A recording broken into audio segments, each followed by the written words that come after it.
اور دوسرا رخ ہے نبی کی زندگی کا، وہ میں پہلے سے لے کے آ رہا ہوں، اچھے اخلاق۔ اپنے گھروں کو خوبصورت بناؤ۔ کتنا شوق ہوتا ہے بچیوں جب شادی ہوتی ہے کہ میرے گھر کی ڈیکوریشن ہو، ایسا کچن ہو، ایسا ڈائننگ ہو، ایسا بیڈ روم ہو، ایسا ڈرائنگ روم ہو۔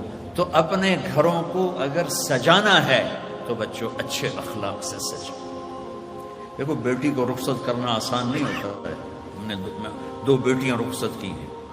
آج تم کسی کی بیٹی کو گھر لے کے جا رہے ہو، قربانیاں یہ دیتی ہیں، تم تو اس کو گھر سے نکال کے لے جا رہے ہو۔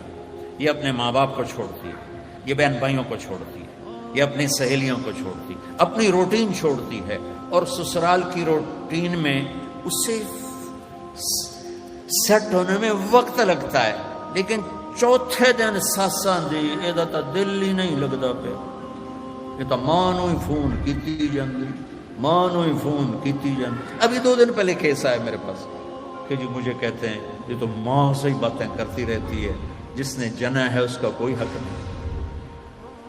کہ بیٹا بالکل حق، جس نے گھر چھوڑا، بہن بھائی چھوڑے، سہیلیاں چھوڑی، وہ کتنی بڑی قربانی کر کے پہنچی ہے، تم جاتے ہی اس کو تانے دینا شروع کر دو تو اچھا اس پہ قابو رکھو اگر گھر آباد کرنا ہے۔ چونکہ ہمارا وہ کیا اس کہتے ہیں کمبائن ہے، وہ فیملی جو ایک سسٹم ہے، تو اس میں مصیبت پہلے یہ بہت اچھا تھا کہ سب مل کے زندگی گزارتے تھے پیار سے، اب یہ عذاب بن گیا ہے کہ ساس کے تانے الگ۔ ابھی 2 دن پہلے ایک بچی میرے پاس آئی، لاہور سے بس پہ چڑھ کے وہاں پہنچ گئی، کہا جی دیکھیں یہ میری 6 ماہ کی بچی ہے، اور میرا خامند کہتا ہے تو نے میری بہنوں کی بھی خدمت کرنی ہے، میری ماں کی بھی کرنی ہے، میرے باپ کی بھی کرنی ہے، میرے بھائیوں کی بھی کرنی ہے، اور مجھے بتائیں میری 19 سال عمر ہے اور یہ بچی میرے کندھے پر ہے، میں سارا دن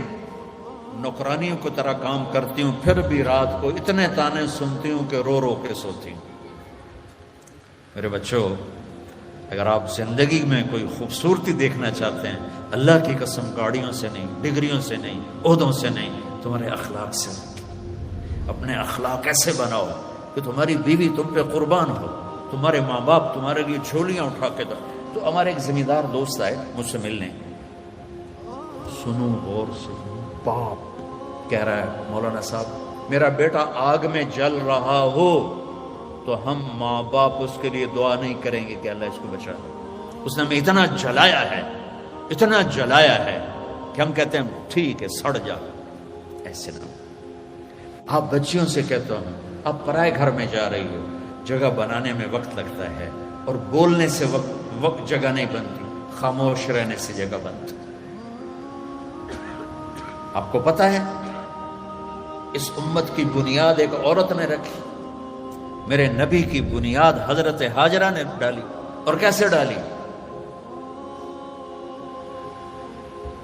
حضرت ہاجرہ شہزادی تھی جو ابراہیم علیہ السلام سے شادی ہوئی، ان کی 20-21 برس عمر، ابراہیم علیہ السلام کو 84 سال عمر، اور اللہ نے بیٹا سارا کی بجائے ہاجرہ کو دیا، اور پھر کہا اس کو یہاں سے لے جا۔ حیران پریشان، کدھر لے جاؤں، کہاں لے جاؤں؟ تو اللہ نے کہا جہاں میں کہوں۔ تو ابراہیم کہنے لگے مجھے کیا پتا کہاں جانا ہے؟ کہ جبریل آ رہا ہے۔ جبریل انسانی شکل میں اونٹنی پہ سوار ہو کر آئے، پیچھے ابراہیم اور ہاجرہ، اور مکے کے کالے سیاہ پہاڑوں میں جب پہنچے جہاں اس اپنی بیوی کو چھوڑ دیں اور چلے۔ ابراہیم علیہ السلام آگ میں گر رہے تھے تو کچھ نہیں بولے، کہ حسبنا اللہ و نعم الوکیل۔ اور جب جبریل نے کہا یہاں چھوڑ دیں، کہ یہاں کیسے چھوڑ دیں، یہ زندہ کیسے رہیں گے؟ کہ آپ کے اللہ کا امر ہے کہ اپنی بیوی کو یہیں چھوڑ دیں۔ اللہ ہر سال لے جاتا ہے۔ میں جب مکے کے پہاڑوں کو دیکھتا ہوں مجھے حضرت ہاجرہ یاد آتی ہیں کہ ایسے کالے پہاڑوں میں نہ انسان، نہ مرد، نہ عورت، تنہا چھوڑ کے جب چلنے لگے تو امتحان دیکھو۔ اللہ نے کہا بولنا کچھ نہیں، بس خاموشی سے واپس۔ وہ کہنے لگے آپ مجھے یہاں چھوڑ کے کہاں جا رہے ہیں؟ 20-21 برس کی شہزادی ہو مصر کی، اب مجھے چھوڑ۔ 3 میل چلتے رہے، کدئی بیت اللہ کی جگہ سے کدئی 3 میل ہے، 3 میل چلتے رہے اور وہ پوچھیں اور بولے نہیں، اور یہ پریشان ہو کر گھبرائیں اب مجھے میرے ساتھ کیا کر رہے ہیں، میں نے کیا قصور کیا ہے۔ 3 میل چلنے کے بعد انہیں خیال آیا یہ اللہ کا نبی ہے، کہیں کوئی اوپر سے نہ حکم آیا، تو کہنے لگی اللہ امر میرے آقا جاؤ، میرا اللہ مجھے ضائع نہیں کرے گا۔ عورت تو داستانی صبر کی ہے، کہانی صبر کی ہے، بیٹیوں صبر کرنا سیکھو، اور گالی کا جواب گالی سے نہ دو، تانے کا جواب تانے سے نہ دو، مسکرا کے جواب دو، رب ذوالجلال کی قسم اٹھا کے کہتے فرشتے بھی تمہارے قدم چومیں گے۔ اخلاق اتنی مارکیٹ، تم تو پڑھتے رہتے ہو اکانومی، تو یہ ڈیمانڈ سپلائی میں جب اوپر نیچے ہوتے ہیں، جب ڈیمانڈ بڑھ جائے سپلائی کم ہو جائے تو قیمت بڑھتی کہ نہیں بڑھتی؟ تو سوکھا جائے قانون ہے۔ ایسے ہی میرے رب کی بارگاہ میں ڈیمانڈ اینڈ سپلائی کا قانون ہے، پوری دنیا کا ہر مرد عورت مسلم نان مسلم اچھے اخلاق کا طلبگار ہے کہ میرے ساتھ اچھی ڈیل کی جائے، اچھا بولا جائے، اور سپلائی ہے ہی کوئی میٹھے بول والا ملتا ہی نہیں، کوئی درگزر کرنے والا ملتا ہی نہیں۔ ایک بچے نے اپنی